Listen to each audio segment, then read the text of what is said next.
pra ser titular. Mas o que eu tô falando, o Vasco não tem nenhum jogador. Não é que não tem banco, não tem jogadores para jogar do lado. Tem que ter. O Vasco precisa, sei lá, uns 4 jogadores de velocidade precisa contratar. Tá muito atrás, cara. E mesmo que... Tá sem dinheiro, mas contrata o mais barato, então, para tentar dar certo. Mesmo Tem que ter no elenco, cara. O ideal, seja...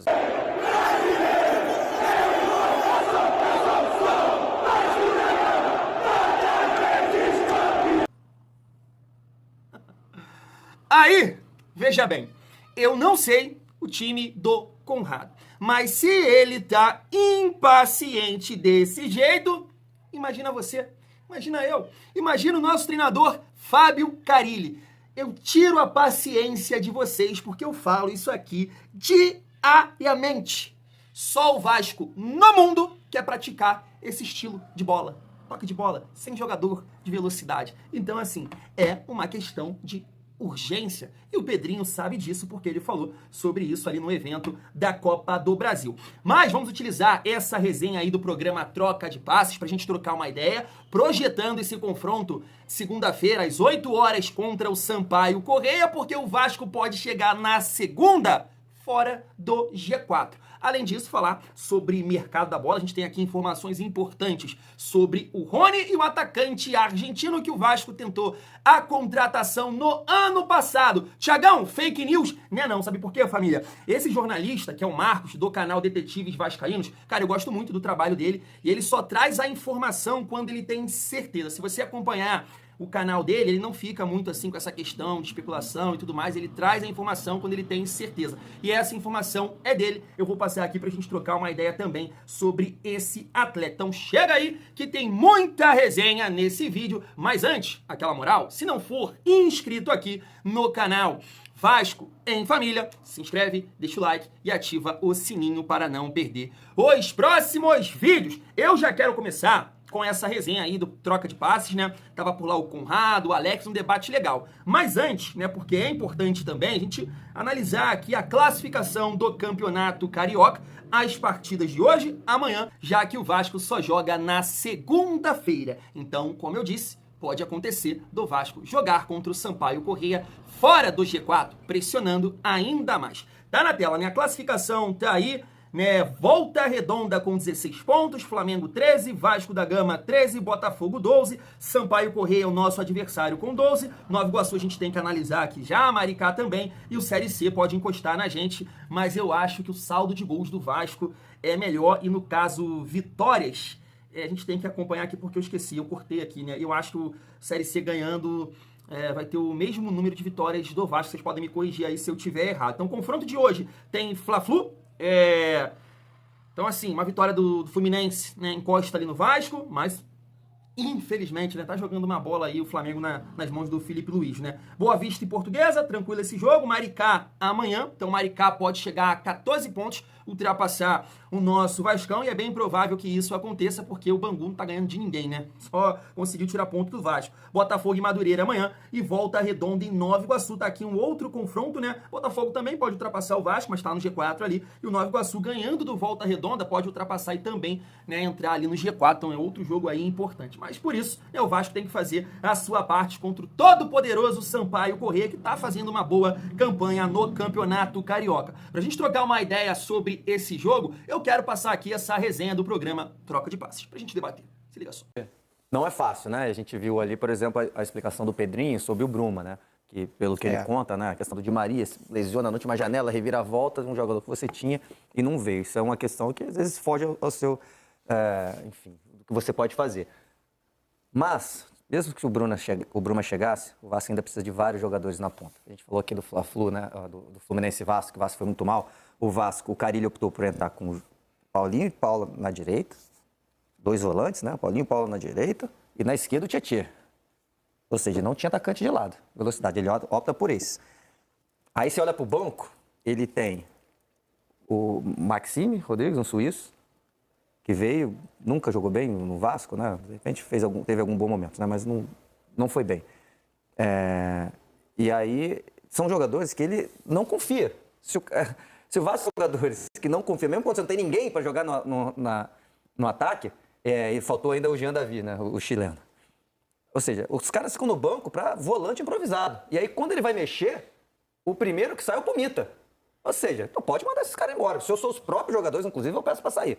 Não dá para usar. E assim, eu não tô criticando o Carille, não, porque eu realmente acho que esses jogadores não têm condição de ser titular do Vasco. Ou seja, é um problema do elenco. Não ia ser só o Bruma que ia consertar isso. Há muito tempo atrás, Mas o Vasco também tá deu sem azar, dinheiro. né, Conrado? Porque se pegar os 2 jogadores que eles trouxeram para a ponta no ano passado, acabaram sofrendo lesões graves que os tiraram de campo. Né? Tanto virou o Adson quanto o David, por exemplo, que eram jogadores que estavam começando a engrenar, estavam ajudando muito machucou. ali. Né? Veio mas assim, virou o ano. E virou o ano. Tem que contratar alguém, cara. E virou o ano Ryan seleção, né, no caso. Sim, que já era sabido, mas o Ryan era um cara que ainda não engrenou no profissional também. Mas hoje ele seria, a princípio, para ser titular. Mas o que eu tô falando, o Vasco não tem nenhum jogador. Não é que não tem banco, não tem jogadores para jogar do lado. Tem que ter. O Vasco precisa, sei lá, uns 4 jogadores de velocidade precisa contratar. Tá muito atrás, cara. E mesmo que... Tá sem dinheiro, mas contrata o mais barato, então, para tentar dar certo. Mesmo Tem que você que não vai ter no elenco, contratar o cara. ideal, ou seja, você vai ver, às vezes você pensa que não, mas com todo respeito, às vezes em Série D, Série C, Série B, tem jogadores que às vezes pode ser que encaixe nisso. Pode não te agradar.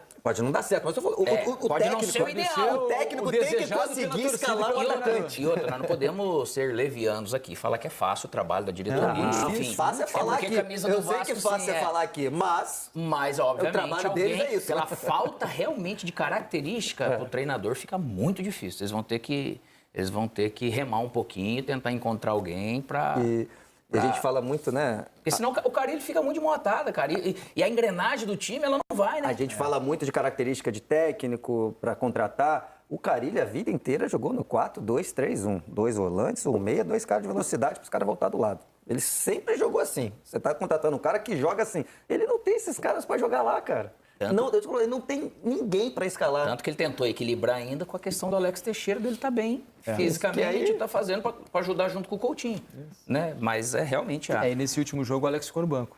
Mas é como o Pedrinho falou, ele sabe da necessidade. Eles não e têm ajudar contrato. todo mundo. Ia ajudar um Verratti, que é lento, mas é muito bom de cabeça, né? Tá fazendo seus gols. E ajudar um Coutinho demais. Tem jogadores rápidos passando. O Coutinho é o arco, falta flecha. Lembra que a gente brincava não tem ninguém passando pra ele dar passe, Lembra que ano passado, às vezes a gente falava muito aqui sobre a questão do Bolassi, né? Isso. Não sei, parecia ser um jogador não tão caro, né? Mas é lógico que se vem um time igual o Cruzeiro, que ele pode pedir mais, é diferente. Sim. Mas esse tipo de característica seria um cara interessante de ter no... O Pedrinho hoje, né, nessas entrevistas, ele falou... Ainda tem o Estrela, né? Que falou começou bem a carreira dele no profissional e se machucou. O Estrela é 10, né? Isso, é 10. Mas é mais um jogador de frente, de criatividade, que podia dar opções, né, de repente, né?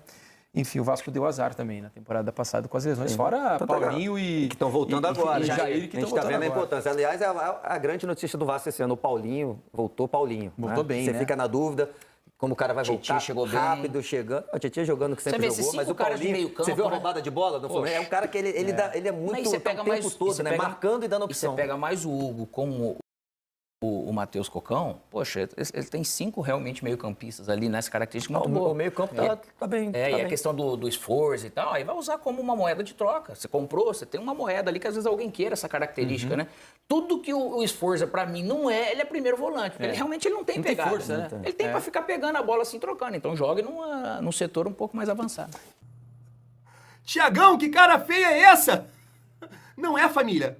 Você que me acompanha aqui diariamente, eu falo isso o tempo inteiro. Você pegou também o gancho ali do Esforza? Há quanto tempo eu falo isso aqui? E tem uma galera, para de pegar no pé dele, é isso, é aquilo. Eu falo, pô, não tem um perfil de primeiro volante. Não tem físico pra isso, não tem essa pegada. E o Alex, que jogou uma bola interessante, né? A mesma coisa que o Thiagão, que não jogou nada, fala aqui. Em relação a jogadores de velocidade, eu falo isso o tempo inteiro.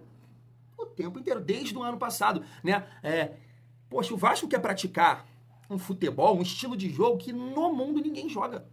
No mundo ninguém joga. Eu tava pensando um outro dia isso. Talvez assim, pega aí os melhores, né, do mundo, da história do futebol, Iniesta, Modric, Toni Kroos, monta um meio campo assim, de repente dá certo, né? Vai chegar ali na qualidade técnica. Mas é muito difícil, família. Você precisa ter muita qualidade de movimentação, de passe. O cara, quando é pressionado, ter aquela tranquilidade para tirar o adversário, achar, tabelar. Não é o nosso caso. O Vasco tem bons jogadores, né? Paulinho, Jair, Tietchan, Hugo Moura, Matheus Carvalho, 2 bons meias armadores, né? Coutinho e Payet, mas sabe, não vai acontecer. Tem que ter esse jogador, tem que ter esse atleta para dar essa dinâmica na frente. E o Pedrinho sabe muito bem disso, para você também tentar potencializar o seu treinador, que é dessa forma que ele gosta de jogar. Mas claro, eu ainda vejo uma possibilidade do Vasco, mesmo com essa formação, pela movimentação dos atletas. Vou até pegar um gancho do Pedrinho, né, que falou ontem nesse evento da Copa do Brasil, que os jogadores ainda estão com a perna pesada, né? Estão voltando agora, um mês de férias e aí tudo mais. Porque ele, como presidente do clube, vendo aquela atuação do Vasco, ele deveria estar assustado.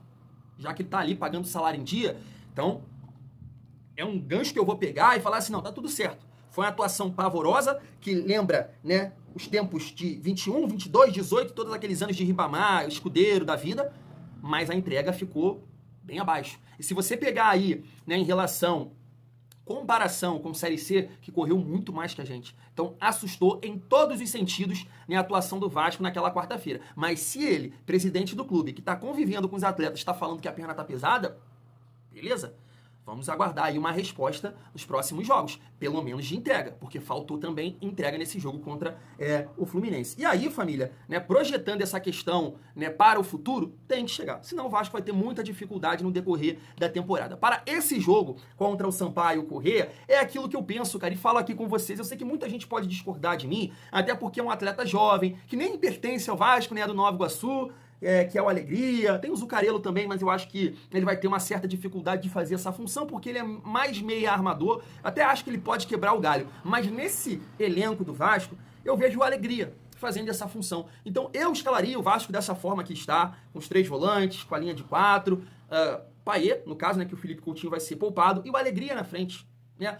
Por quê? Eu queria fazer esse questionamento para o Carille. Eu sei que você não tem um jogador hoje, você não tem o Adson, você não tem o David, não chegaram, né, os reforços, mas, poxa, coloca em campo o que você entende como se você tivesse esse jogador hoje. Né? Ou o Rony, ou, né, o Garré, que a gente vai falar aqui, coloca o Alegria ali para ver se realmente esse time vai ter um encaixe também nesse sentido, porque precisa de alguém para correr na frente, isso é claro. Se ele chegar na segunda-feira e repetir a forma de jogar, e aí ele botar Alex Teixeira com o Verratti, irmão, vai ser a mesma dificuldade. Eu sei que o Vasco teve 30 minutos interessantes contra o Madureira, depois acabou.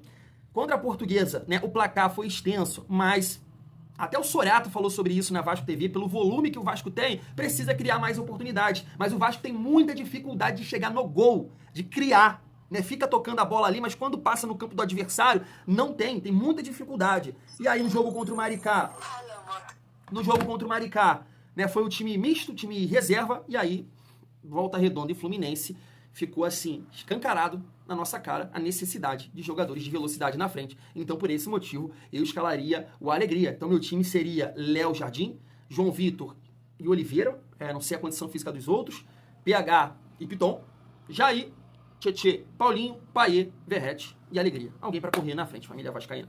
E aí a gente chega aqui, quero saber a opinião de vocês, a gente chega aqui na reta final do nosso vídeo para trocar uma ideia sobre mercado da bola. Primeiro falando sobre o Rony, né, já que o Pedrinho, né, confirmou esse atleta ontem no evento da Copa do Brasil. A gente tem essa informação aqui, ó, a apuração da galera lá na torcida vascaínos, né, deve ser o Fábio Torres. Vasco ofereceu 1 milhão de salário, que seria dividido entre Vasco e Palmeiras. Atlético Mineiro entrou na jogada e ofereceu um salário melhor e arcando com todos os custos. Apesar disto, o Vasco segue tendo chance no negócio. Eu acho muito difícil, né? Muito difícil essa contratação aqui, até porque eu estava vendo aqui essas postagens do Gilmar Ferreira, depois das respostas do Pedrinho, das falas do Pedrinho em relação ao Rony, aí ele pontuou isso de novo, né? Tá aqui, ó, Rony recusou salário de 1,4 milhão no Fluminense.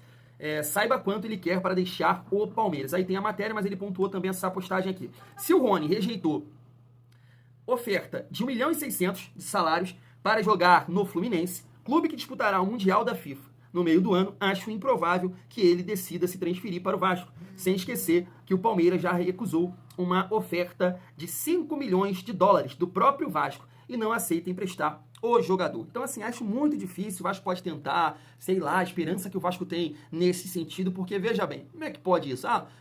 Se de fato isso for verdade, dividir o salário aqui, Palmeiras, ô Leila, e aí o Galo aparece, né, um salário maior e vai arcar com tudo isso, poxa, tem cabimento, o cara não vai querer jogar no Vasco, vai jogar no Atlético Mineiro, família vascaína. Agora, falando tecnicamente do jogador, eu sei que tem muito vascaíno que fica aí, pô, não joga nada, e eu vou te falar uma coisa, o Rony nesse Vasco é Messi.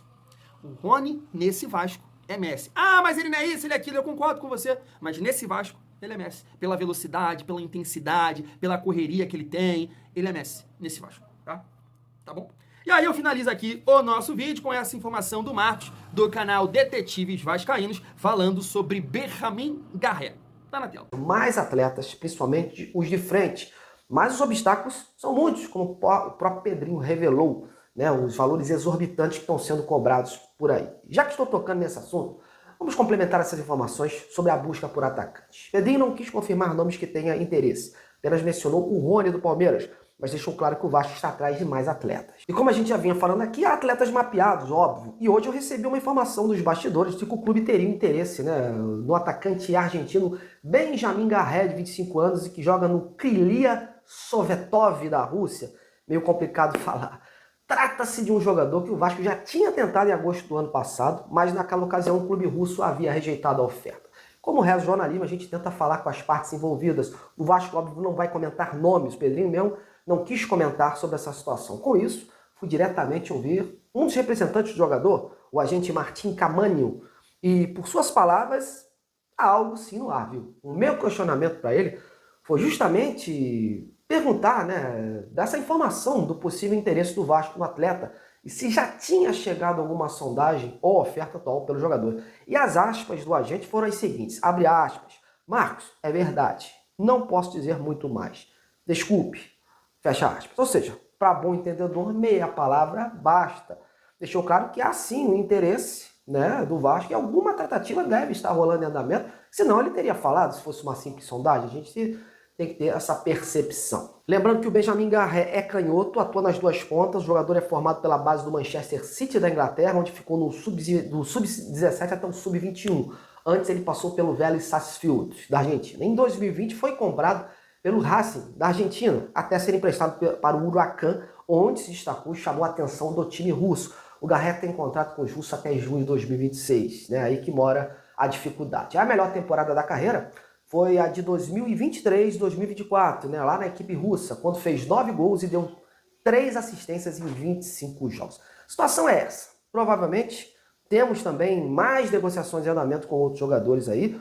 Tá aí, família. Eu tava acompanhando alguns lances, né, vídeos aqui agora do Benjamin Garré, né, me parece ser um jogador muito habilidoso, né, tem uma certa velocidade, não dá pra gente, né, entender, avaliar a questão da recomposição, de ajudar defensivamente, dá pra dizer que ele é mais parecido com o Adson, né, me parece ser um ponta construtor, né, tem 1 contra 1 bem interessante, pelo menos nos lances, tem uma canhota poderosa, bate pro gol, bate pênalti, bola parada, parece ser bom jogador, né, mas a gente tem que, né, ver se de fato a negociação vai acontecer, se o Vasco vai conseguir a contratação desse atleta, né? Nos últimos dias apareceu aí o nome do Eric, agora do Benjamin Garré. O Rony, eu sinceramente, né, não dá nem para contar, porque se ele acertar com o Vasco, eu vou ficar bem surpreso, família vascaína.